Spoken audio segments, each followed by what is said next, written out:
Hello everybody and welcome back to the channel. Welcome back Visuals. We have another SmackDown review for you today. This is a SmackDown review for the episode on the 21st of the 3rd, 2017. It was only last night. Why can't I remember just straight away? I have to think about that. But if you're in America, it would be 3/21/2017 because you're mental like that, you Yankees. You're a bunch of legends. It was a really, really freaking amazing show. Like, literally one of the best SmackDowns I've probably seen in a good month or so. SmackDown's been amazing, and then it went dry, and then to this, it was fucking awesome. But let's get on with the review. I look so... See when I do my thumbs? It's like such a... let's go on with the review. Once again, we've got AJ Styles kicking us off doing another stellar promo. Really good promo. He's coming out, he's basically giving it, I'm not sorry, Shane. I loved, taking this fist and bashing your head in and stuff and chucking your head through a car window. I'll fight you at Mania and all this stuff. It's a really good promo. I was just confused because I'm sure I got sleepy dust in my eye. I was really confused because I thought Daniel Bryan sacked him. Unless they just sort of, alright, we'll just slip by that one. I don't fucking know. But it was a really good promo to kick off the show once again. SmackDown Live Women's Action now. We had Carmella versus Becky Lynch. It was fine, whatever. I think it was just there so they could build the story with all the women, because what happened, we had James Ellsworth ringside, we had Natalya on commentary. James Ellsworth's doing his same old, whatever, his thing is. Natalya comes in, hits Carmella, then goes mental on everybody, and then we had Mickie James run down, and then we had Alexa Bliss run down, and we had absolute carnage everywhere, just people taking everybody out, Becky Lynch taking James Ellsworth, well, yeah. But we had Alexa Bliss standing tall over everybody, excuse me, at the end of the night, which is great because she's a champion, she should be looking nice and strong. And again, it was quite an exciting segment. I actually did get excited, when everyone was running down. Because, last week, or whenever it was, it got announced the week before, you were sort of like, oh, is that going to be iffy? Is it going to be just a thingy? So they've left room for Naomi to dive in. But the segment last night actually got me really excited for it, how they're going to do it and stuff. Now we've got a matchup which I'm pretty sure we haven't seen before. Baron Corbin taking on Randy Orton. It was a good little match. It was nice to see two competitors. I don't think have squared off before. Maybe they squared off in the Rumble. Can't actually remember. But either way, in singles, they haven't squared off. So it was really cool to see that. Randy Orton picked up the win. A nice RKO. But it was because of Dean Ambrose coming down, giving it loads of jip. And he's on a forklift, just stood on it. He's like, hey, Baron Corbin. Corbin obviously turns around into the RKO. Even when Randy Orton does it, he does the RKO and then he sort of like points at Dean and goes into it. It's pretty cool. Nice little segment. Dean Ambrose then comes down. He says, yeah, WrestleMania Intercontinental Championship match. You got it, whatever. Dirty Deeds, Baron Corbin, and walks off. So, great little segment. I wasn't quite sure where to put this bit in because I don't do this in any, I just, do it in whatever order. But throughout the night we had Miz and Maurice cutaways where they were on an episode of Total Bellas dressed up as John Cena and Nikki Bella. Not gonna lie, it did make me laugh sometimes. I did get a giggle out of it. Maurice with black hair though. Hell yeah. Not like she would look twice at a dude like me, but she was looking nice. It was really funny. Miz was playing like the John Cena about, oh, you've just broke Rule 54. Oh, you've just done this, you've just done that. It did make me giggle. Each week passes, I am looking a little bit more forward to this feud because I forget that Miz is great in the ring. Cena's the best in the ring. No, they both can perform. It's just what they're feuding over, were relationships better? That's the only thing that's really bugging me. But it might make for a decent spectacle. We'll get more about it when the thing comes. But we had two segments throughout the night. Maurice also playing Nikki and Brie Bella. Miz playing a killer John Cena. So it was quite a funny. And it's obviously, we forget sometimes that the Miz can be very comedic when he wants to be. So, good stuff. Definitely 100% match of the night. What a fucking, beautiful match. Heel Usos could have, I think that's the best thing that's ever happened to their career. They were even getting a lot of cheers and stuff last night, but they took on the American Alpha for the SmackDown, I nearly said Raw, but for the SmackDown Tag Team Championships, and they ended up winning, the little bastards. I don't think I complain too much. I mean, American Alpha, definitely my favourite tag team in WWE right now. Oh, they're fucking amazing. So good. But the Usos, they also brought it to this match as well.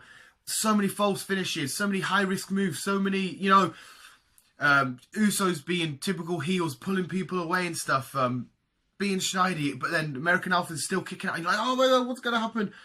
Usos did eventually pick up the win. They got Jason over the... No, they got Chad, sorry. I'm getting confused here. Over the barricades, and then Jason was left, got a low blow using the ropes in, and then basically super kicked and pinned. But it was a really good match. If you can go on and watch SmackDown, anybody, and just watch 2 seconds or 5, whatever, try and skip to that match, watch it, because it was fucking amazing. But we have new SmackDown champions, and if the rematch is, lined up for Mania, I really can't argue against it. Great choice. Going to be a good match. Lovely stuff in the tag division. Next up, the man I've just been recently talking about, well, not The Miz, but Cena, my boy. He was in a matchup against Fandango. Fandango and Tyler Breeze. How can you not like them? The Fashion Police gimmick I genuinely like it. I think it's funny. I'm glad Tyler Breeze is doing something comedic and, he's actually getting a couple of minutes out there on TV.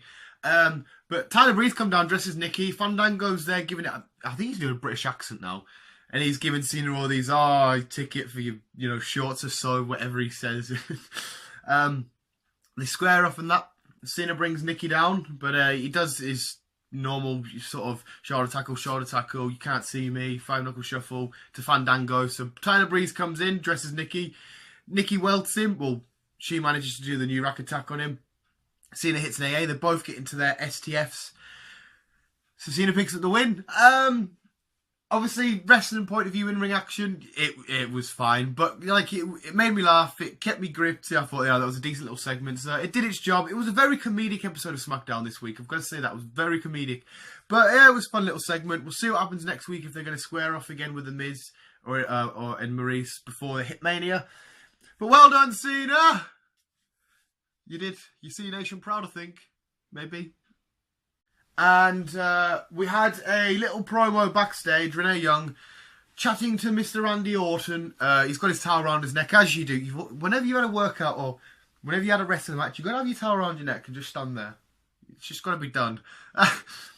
Lights go out. You know it's Bray Wyatt.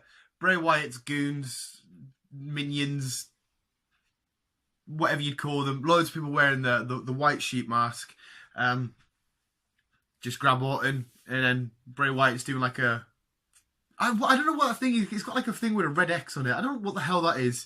Putting it on him, and he's got the whole world. Blah, blah, blah. He's like, oh, Sister Abigail.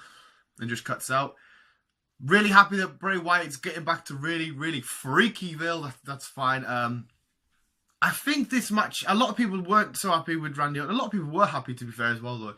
I think this match might surprise us. I actually think this could be a really fucking awesome match at Mania, the more I think about it. When Randy Orton wants to, he can really perform, and Bray Wyatt, we know he can bring it whenever he wants.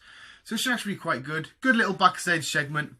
What happened next? Now we have the boss man himself, Mr. Shane O'Mac.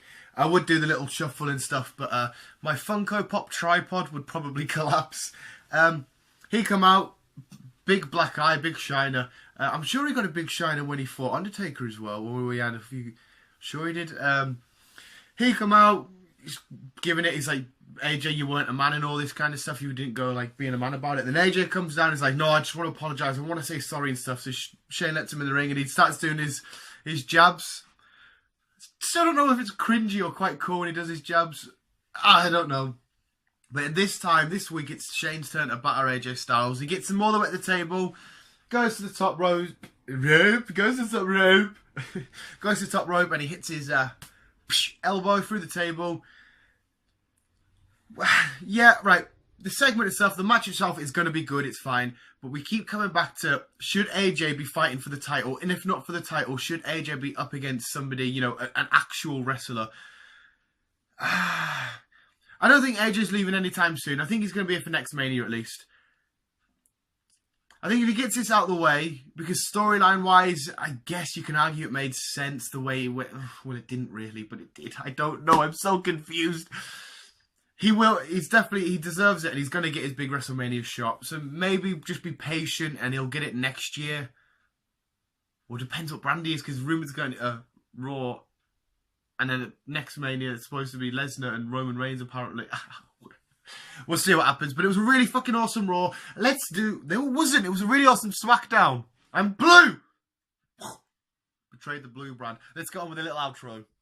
And that was SmackDown this week. 21st of the 3rd, 2017 episode.